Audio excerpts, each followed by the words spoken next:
চিংড়ি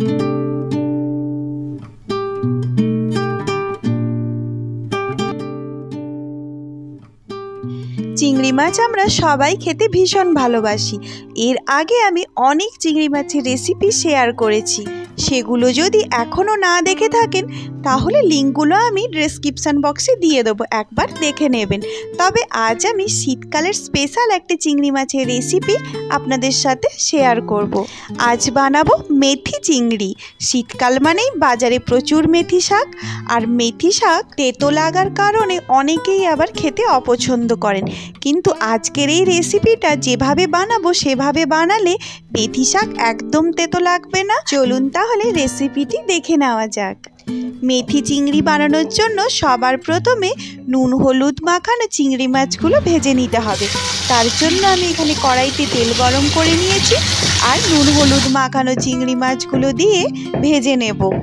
তবে চিংড়ি মাছ যেহেতু নরম হয়, সেই জন্য খুব একটা বেশি ভাজার প্রয়োজন হয় না। এখানে 3 থেকে 4 মিনিটের মতো মাছগুলো আমি ভেজে নিয়েছি। এবার এগুলো তুলে নেব। এবার মাছ ভাজার তেলের মধ্যে আমি দিয়ে দিলাম 1 টিস্পুন গোটা জিরে আর 2টো কাঁচা লঙ্কা। অল্প একটু নাড়াচাড়া করে জিরেটা ভেজে নেব। তারপর এর মধ্যে দিয়ে দিলাম পেঁয়াজ কুচি। এখানে আমি একটা মিডিয়াম সাইজের পেঁয়াজ ছোট ছোট করে কুচি করে নিয়েছি।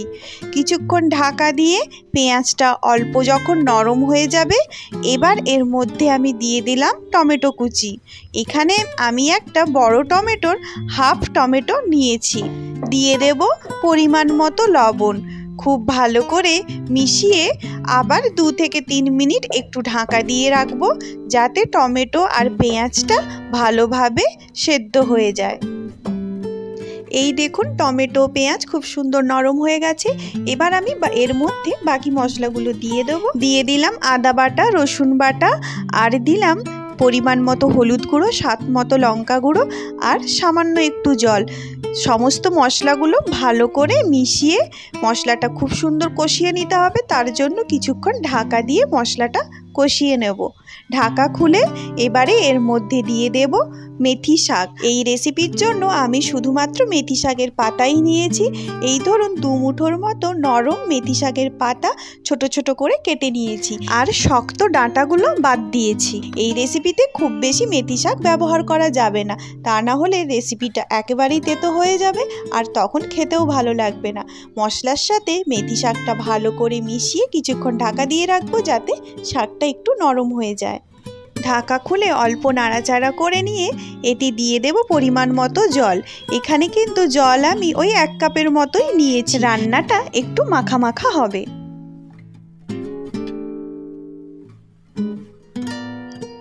এবার ঢাকাটা খুলে নিলাম। খুব সুন্দর মেথি শাকের একটা গন্ধ রান্না থেকে বেরোচ্ছে, আর শাকটাও সেদ্ধ হয়ে গেছে। এবার ভেজে রাখা চিংড়ি মাছগুলো এর উপরে দিয়ে দেব। খুব ভালো করে মিশিয়ে আবার 1 থেকে 2 মিনিটের মতো রান্না করে নিলেই রেডি হয়ে যাবে আমাদের শীতকালের স্পেশাল মেথি চিংড়ি। এই শীতে বাজার থেকে মেথি শাক এলে, মেথি শাকের তো অনেক ধরনের রেসিপি বাড়িতে বানাবেন, তবে একবার চিংড়ি মাছ দিয়ে এইভাবে মেথি শাকটা বানিয়ে দেখুন, খেতে অসাধারণ লাগে। আপনারা এটা গরম গরম ভাতের সাথে পরিবেশন করতে পারেন। যারা মেথি শাক একদম পছন্দ করে না, তারাও দেখবেন চেটে পুটে খাবে। তবে আমি এটা আলু ছাড়া করেছি, আপনারা চাইলে ছোট ছোট করে আলু এর মধ্যে দিতে পারেন। খেতে কিন্তু খুবই ভালো লাগবে। আজকের এই সহজ রেসিপিটি যদি আপনাদের ভালো লেগে থাকে তাহলে অবশ্যই কমেন্ট করে জানাবেন, আর ভিডিওতে অবশ্যই একটা লাইক করবেন। আজকের মতো তাহলে এখানেই বিদায় নিচ্ছি। দেখা হচ্ছে খুব তাড়াতাড়ি নতুন কোনো রান্নার রেসিপি নিয়ে। সবাই ভালো থাকবেন, সুস্থ থাকবেন।